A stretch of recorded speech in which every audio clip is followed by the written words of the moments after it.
লাঞ্ছিত বঞ্চিত মানুহৰ অসমৰ লাঞ্ছিত বঞ্চিত মানুহৰ নিষ্পেষিত মানুহৰ উদ্ধাৰৰ কাৰণে যিটো সংগ্ৰাম সেই সংগ্ৰাম অব্যাহত থাকিব মূল্যবৃদ্ধি ব্যাপকভাৱে মাধমাৰ হৈছে আপোনালোকে জানে এছেম্বলিত বিভিন্ন আপোনালোকে দেখা পাইছে যে বিভিন্ন বিজেপিয়ে বিভিন্ন আমাৰ মাইনৰিটি বিৰোধী কিছুমান নীতি লৈছে সেইবিলাক আছে চাহ জনগোষ্ঠীৰ বিৰোধী কিছুমান নীতি লৈ আছে এইবাৰ আমি দেখিছোঁ যে এইবাৰ ৰাভাবিলাকক বাজেটৰ পৰা বাদ দিয়াৰ নিচিনা হৈছে এনেকুৱা বিভিন্ন জাতি উপজাতিবিলাকৰ যিবিলাক সমস্যা আছে সেইবিলাক আমাৰ সমস্যা আজি প্ৰত্যেকেই ৰাজনৈতিক দলেৰে সেইবিলাক বিভিন্ন দৃষ্টিৰে চায় আমি কিন্তু মানৱিক দৃষ্টিৰে আৰু সৰ্বাংগীন অসমক উন্নতি কৰাৰ স্বাৰ্থত সকলো জাতি জনগোষ্ঠীক একেলগে লৈ চলা আমাৰ সিদ্ধান্ত প্ৰথম দিনৰ পৰা আছে আজিও আছে আপোনালোকে ইতিমধ্যে ক'লে ৩৫টা সমষ্টিত আপোনালোকে বিধানসভা নিৰ্বাচন খেলিব কিন্তু য'ত সংখ্যালঘু প্ৰধান এলেকা আছে সেই এলেকাসমূহত বা সমষ্টিসমূহত গৈ শিৱসাগৰৰ বিধায়ক অখিল গগৈ কিন্তু প্ৰচাৰ চলাই আছে আপোনালোকক বিৰোধী ঐক্যমঞ্চত লোৱা নাই আৰু তেওঁ প্ৰচাৰ চলাই আছে গতিকে সেই সময়ত আপোনালোকৰ ইফালে এজন কেণ্ডিডেট তেওঁৰ এজন কেণ্ডিডেট বিজেপিৰ লাভৱান নহ'ব নেকি সেই সমষ্টিত চাওক মূলতঃ কথাটো হৈছে এইবাৰ ডেলিমিটেশ্যন যিখিনি ছিটৰ অৱস্থা বনাইছে ছিটবিলাকত যিখিনি মাইনৰিটি চেণ্ট্ৰেট মানে কনচেণ্ট্ৰেট যিখিনি 23 ছিট এই ছিটবিলাকত মুছলমানৰ সংখ্যা 80%তকৈ ওপৰ তাত গৈ অখিল গগৈ যদি কিবা কঠিয়া পাৰিব খোজে পাছত কথা আপত্তি নাই কিন্তু কথাটো হৈছে অখিল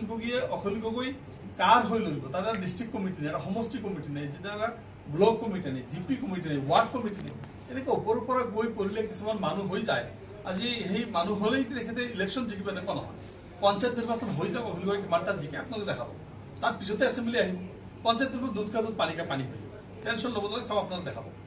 কিন্তু অখিলৰ সভাত কিন্তু আপোনাৰ হাজাৰ হাজাৰ মানুহ কিন্তু আপোনালোকে দেখা পাইছে নিশ্চয় থেংক ইউ চাওক আমি অখিল গগৈ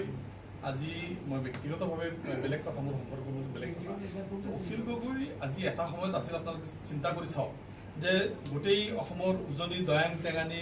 এই ছেক্টৰ বি ছেক্টৰ চি ছেক্টৰৰ মানুহ লৈ আনি গোটেই ট্ৰাইবেল মানুহখিনি লৈ আনি এইবাৰে তৰুণ গগৈক থুৱাই দিব দিয়ে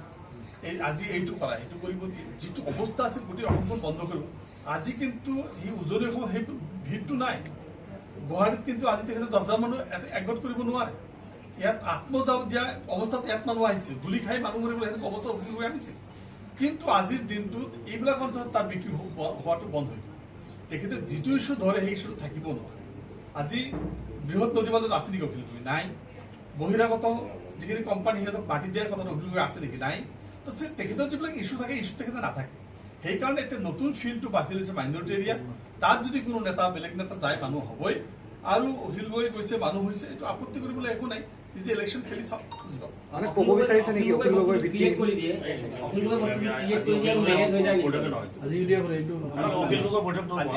গগৈ সম্পৰ্কে ইমান বিশেষ ক'ব নাযাওঁ কাৰণ আলোচনাৰ বিষয় নহয় ছিংগল এমএলএ থকা এটা তেখেতে একমাত্ৰ এজন বিধায়ক আমি 15জন বিধায়কে অখিল গগৈ সম্পৰ্কে ইমান আলোচনা কৰাৰ থল আছিলে হেনো অনুভৱ নকৰোঁ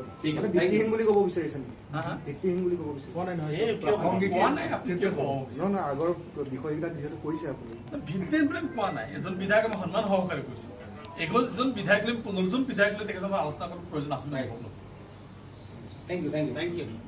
যিকোনো খবৰৰ বাবে যোগাযোগ কৰক 7099017330 লগতে 7099017110 নম্বৰত।